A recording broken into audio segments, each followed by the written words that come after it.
বিসমিল্লাহির রহমানির রহিম। আসসালামু আলাইকুম।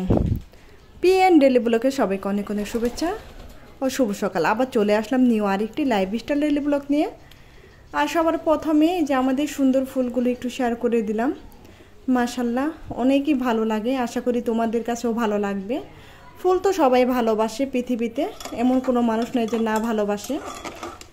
তারপর তো চলে আসলাম সকালে নাস্তার জন্য, একটু বোয়া ভাত রান্না করে নিই। আর বোয়া ভাতের সঙ্গে ভর্তা, চেবা ভর্তা দিয়ে খাবো। সকালের নাস্তাটা ঝটপট করে আর কি একটু করে নিতেছি। অনেক দিন হলো বোয়া ভাত রান্না করা হয় না, তাই রান্না করে নিলাম। বোয়া ভাত বা খুদের ভাত, এটা খুদের চাল দিয়ে রান্না করে নিতেছি প্রেশার কুকারে।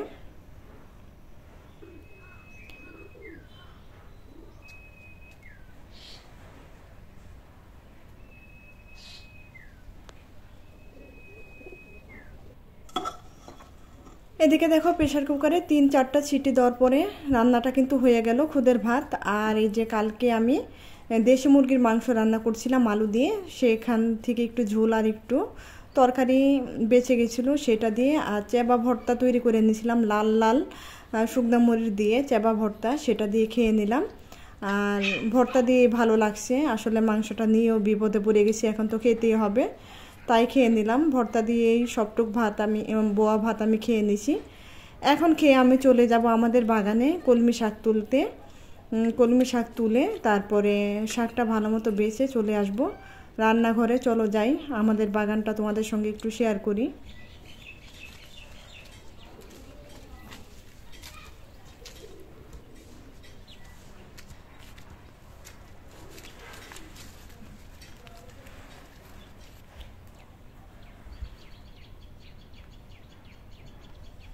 গাছে মাশাল্লাহ খুব সুন্দর কামরাঙ্গা হয়েছে, খুবই মিষ্টি কামরাঙ্গাগুলো, কিন্তু খুব ছোট ছোট। আর এই গাছটায় দেখো ডালিম হয়েছিল, একটা ডালিম ভাবছিলাম বড় হয়ে গেছে, পেরে নিয়েছিলাম, কিন্তু দেখি যে ভিতরে একদম নষ্ট, এখনও কাঁচা। তার আগে ডালিমটা আর কি কেমন যেন শুকায় গেছিল। আর এই যে পাশে একটা গাছে একটা পেয়ারা হয়েছে, পেয়ারাটা আর একটু বড় হবে, বড় ভালোই বড় হয়েছে। এই যে ডাসা পেয়ারা, কাজি পেয়ারা, খুবই টেস্টি পেয়ারা।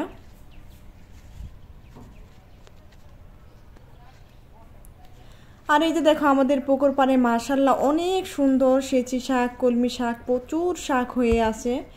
আর সেই শাকে আমি তুলতে আসছি, কিছু কলমি শাক তুলে নেব, বেশি নিব না। আর এই যে দেখো পানির মধ্যে কি সুন্দর করে সাঁতার কাটতেছে কলমি শাকগুলো। আর এখানে অনেক পুঁই শাক হয়ে আছে, খাওয়ার মানুষ নাই, সবাইকে আমি ডেকে ডেকে দিয়ে দিই। এত শাক দিয়ে কি করব, প্রতিদিন কিন্তু শাক খেতেও ভালো লাগে না। আর আমার বাসার মধ্যে আমি কিন্তু একাই শাক খাই, আর কেউ খায় না। আমার 2 ছেলে, আমার হাজব্যান্ড, তারপর শাশুড়ি আম্মা, কেউ খেতে চায় না। আর যখন আমার মন চায় আমার জন্য আমি অল্প একটু শাক তুলে নিই, তাই যে চলে আসলাম, অল্প একটু শাক তুলে নিই, শুধু একদম কচি কলমি শাক, মাথার অংশটা নিয়ে নিব। আর এখানে আসলে জানো মনটা একদম ফ্রেশ হয়ে যায়, সবুজে ঘেরা, সবুজ আর সবুজ। আর মন চায় সারাদিনে আমি শাক তুলি। আর প্রচুর রোদ, নাস্তা খেয়ে এই যে 10টার দিকে চলে আসছি, এত রোদ, আমার ক্যামেরা সহ গরম হয়ে গেছে। ছাতা নিয়ে আসছি, তারপরে মনে করো টিকতে পারি নাই, পিঠ একদম ভিজে টুপটুপ হয়ে গেছে, এত গরম। আর এই যে দেখো কলমি শাকগুলো বাসায় এসে পরিষ্কার করে বেছে তারপর ধুয়ে নিছি, এই যে ছোটো মাছ দিয়ে পুরা পুরা করবো। আর ইলিশ মাছ কেটে নিছি অফ ক্যামেরায়, লবণ মেখে রাখছি কচুর গাঠি দিয়ে। আজকে আমি ইলিশ মাছ রান্না করব। আমার খুবই ফেভারিট একটা জিনিস কচুর গাঠি সবজি। কচুর গাঠি হলে একটু ভাত বেশি খাওয়া হয়, আর খুবই টেস্ট হয়। চিংড়ি মাছ বা ইলিশ মাছ দিয়ে কচুর গাঠি রান্না করলে বা কচুর গাঠির ডাল রান্না করলে খুবই ভালো লাগে। এই কচুমুখিটা খুব প্রচুর গুণ, যেভাবে রান্না করা যায় সেইভাবে কিন্তু টেস্ট হয়। তারপর এই যে পেঁয়াজ কাঁচামরিচ ভেজে নিলাম, এই রান্না বসাই দিলাম, কচুমুখিটা বসাই দিলাম। এই যে হলুদের গুঁড়া, মরিচের গুঁড়া, আদা রসুন বাটা দিয়ে দিলাম, আর দিয়ে দিলাম একটু পানি দিয়ে মশলাটা ভালো মতো একটু কষিয়ে নিই। আর এই যে বাটিতে একটু মশলা লেগে আসছিলো, তাই বাটিটা ধুয়ে দিয়ে দিলাম। আর এখানে দেখো কচুরমুখিটা আমি একটু ভাপ দিয়ে একবার আর কি একটা বলক দিয়ে পানিটা ফেলে দিলাম। এই একটু যদি গলা ধরে সেই ভয়ে, আমার সবার আগে আবার গলা ধরে, আর তার জন্য ফেলে দিলাম। আর মশলাটার মধ্যে দিয়ে দিলাম ইলিশ মাছ। ইলিশ মাছটা এখন আমি একটু কষিয়ে নিব, কষিয়ে তুলে তারপর আমি কচুরমুখিটা আবার এই ঝোলের মধ্যে কষিয়ে নিব।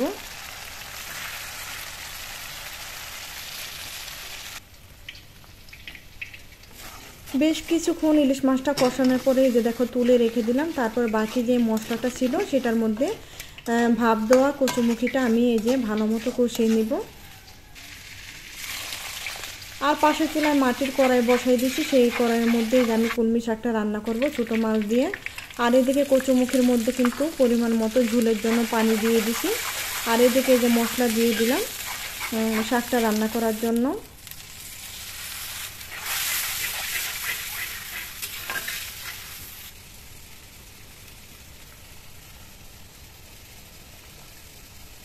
ভিডিওটা যারা এই পর্যন্ত আছো তারা প্লিজ একটা লাইক দিয়ে দিও আমার আপুরা ভাইয়ারা। তোমাদের কাছে আমার রিকোয়েস্ট, ভিডিওর তো ভিউ একদমই কমে গেছে, তার জন্য তো মনটা খারাপই, তারপর হয় না লাইক, আরও মনটা খারাপ লাগে। তার জন্য জানো ভিডিও বানাতেও ইচ্ছা করে না, একদম ওয়াচ টাইম ওঠে না, তাই খুবই খারাপ লাগে। আর এই যে দেখো এই যে ছোটো মাছটা দিয়ে দিলাম নদীর, এখানে কিন্তু পাঁচমিশালি ছোটো মাছ, পুঁঠিটা একটু বেশি, তাছাড়া পাঁচমিশালি মাছও আছে। তারপর একটু কষিয়ে দিয়ে দিলাম কলমি শাক। এইভাবে শাকটা রান্না করলে না আমার কাছে খুবই ভালো লাগে, আর কিছুই লাগে না, এই শাক দিয়ে ভাত খাওয়া হয়ে যায়। আর ওই যে তোমরা অনেকে ভাবতেছো যে কাঁটা লাগবে, আসলে না, ছোটো মাছের কাঁটাগুলো এত নরম, যখন খাই কাঁটা একটু লাগে না, কাঁটাগুলো একদম নরম হয়ে থাকে। আর কচুরমুখী তরকারিটা এদিকে কিন্তু হয়ে গেছে, আমি কিন্তু এই যে দেখো লবণ টবণ সব দেখে একদম পারফেক্ট হয়েছে, বাস চুলা থেকে নামিয়ে নিলাম। আর এই যে দেখো শাকটা কিন্তু হয়ে গেছে, আর একটু ঝোলটা আর কি শুকাবো, একদম ভাজা ভাজা করে নামিয়ে নিব। আর এইদিকে এই যে কিছু পুঁটি মাছ ভেজে নিতেছি আমার দুই ছেলের জন্য, ওদের আবার পুঁটি মাছ খুব প্রিয় ভাজা। আর আকাশটা কিছুক্ষণ রোদ কিছুক্ষণ মেঘলা, কিন্তু প্রচুর গরম। এখন তো আবার ঠিক মতো কারেন্টও থাকে না, কারেন্টে যেই ডিস্টার্ব করতেছে, 1 ঘন্টা থাকে 2 ঘন্টা নিয়ে নেয়, খুবই একটা বিরক্তকর জিনিস। এত গরমের মধ্যে কারেন্ট না থাকলে কেমন লাগে বলো, রাতে ঘুমাতে গেলেও কারেন্ট থাকে না, খেতে গেলে না, দুপুরে কারেন্ট খাওয়ার সময় থাকে না, একদম অসহ্য। এত ভাদ্র মাসে গরম, তার মধ্যে যদি কারেন্ট না থাকে তাহলে কেমন লাগে। তারপর তো এই যে দেখো বিসমিল্লাহ বলে নামাজ পড়ে, তারপরে গোসল করে নামাজ পড়ে তারপর বিসমিল্লাহ বলে খেতে বসে গেলাম। আর খেয়ে নিলাম, শাক দিয়ে বেশি ভাত খেয়ে নিয়েছি, তারপর অল্প একটু ভাত দিয়ে আবার কচুরমুখী দিয়ে খেয়ে নিতেছি।